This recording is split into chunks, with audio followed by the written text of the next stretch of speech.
One man steals from Jericho's ruins. Israel loses their next battle. 36 soldiers die. God identifies the thief, and then orders not just him executed, but his entire family. Did they know? The Bible doesn't say.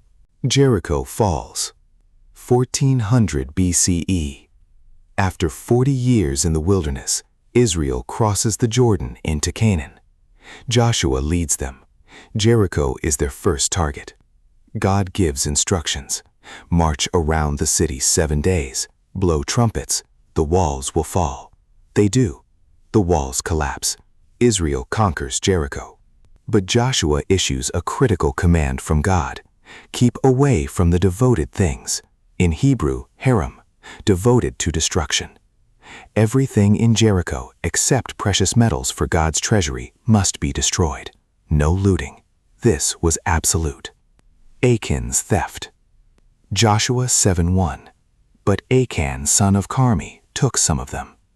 He saw a beautiful Babylonian robe, 200 shekels of silver, and a bar of gold. He took them, buried them under his tent floor. No one knew. Israel's next target, Ai, a small city. Joshua sends 3,000 soldiers. They should win easily. Instead, they're slaughtered. 36 men killed. Israel flees in terror. This shouldn't have happened. Joshua tears his clothes, falls face down before the ark, and cries out, "Why did you bring us here to destroy us?" God's response shocks him. Stand up. Israel has sinned. Someone took the devoted things. That's why you're losing. God tells Joshua, "Find the thief by lot." Morning comes. They cast sacred lots, tribe by tribe, clan by clan, family by family, man by man. The lot falls on Achan.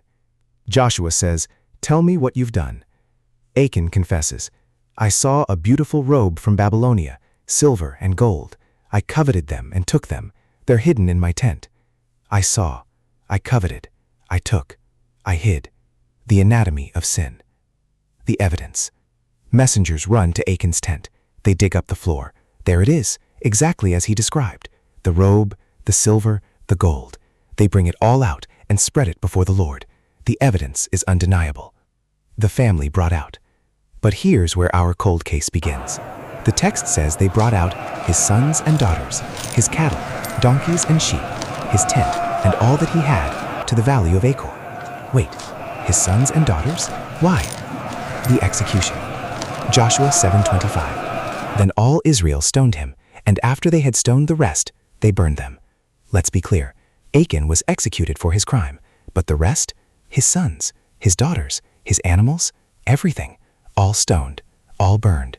The valley of trouble. Here's the problem. Deuteronomy 24:16 explicitly says, "Children are not to be put to death for their parents. Each will die for their own sin."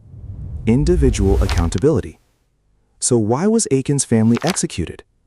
There are theories. Theory 1, they knew. The items were buried in the tent. Could a family living in close quarters really not see? 5 pounds of silver, a gold bar? These aren't small. The family might have been accessories. Theory 2, textual ambiguity. Theory 2, the Hebrew is ambiguous.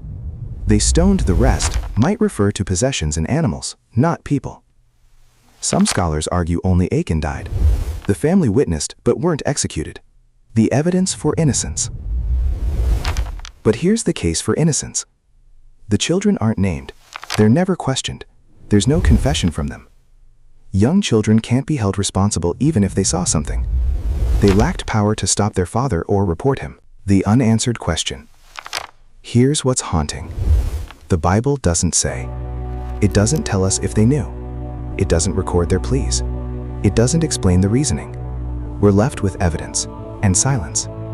Maybe that's the point. This isn't a story about celebrating collective punishment. It's about sins spreading damage. Achan's greed got 36 soldiers killed. His theft endangered an entire nation. Your secret sins aren't as secret as you think, and they're never just about you.